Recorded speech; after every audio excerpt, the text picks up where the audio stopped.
અમેરિકામાં નિકાસ પર 100% ટેરિફ લાદવાની ડોનાલ્ડ ટ્રમ્પે ભારત સહિતના બ્રિક્સ દેશોને ધમકી આપી છે। ડોનાલ્ડ ટ્રમ્પે બ્રિક્સ દેશોને અન્ય કોઈ ચલણનો ઉપયોગ કરવા સામે અમેરિકામાં વેપાર બંધ કરી દેવા અને અમેરિકાના નિકાસ પર 100% ટેરિફ લાદવાની ધમકી આપી છે। આ સાથે તેમણે ભારત, રશિયા અને ચીન તેમજ બ્રાઝિલને સમાવતા બ્રિક્સ દેશો પાસેથી ભવિષ્યમાં પણ અમેરિકન ડોલર વિરુદ્ધ કોઈ ચલણનો ઉપયોગ નહીં કરવાની ખાતરીની માંગ કરી છે।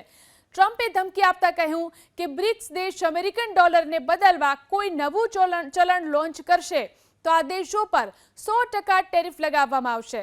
અમેરિકન ડોલરને નબળો કરવાનું કોઈ પણ કાવતરું સાંખી નહીં લેવાય। છેલ્લા કેટલાક વર્ષોથી રશિયા અને ચીનના નેતૃત્વમાં બ્રિક્સ દેશો ડોલરનું મહત્વ ઘટાડવા મોટા વિકલ્પો ઉપર પ્રચાર કરી રહ્યા છે, જેના ભાગરૂપે બ્રિક્સ પોતાનું બ્રિક્સ ચલણ બનાવવાની તૈયારી કરી રહ્યું છે।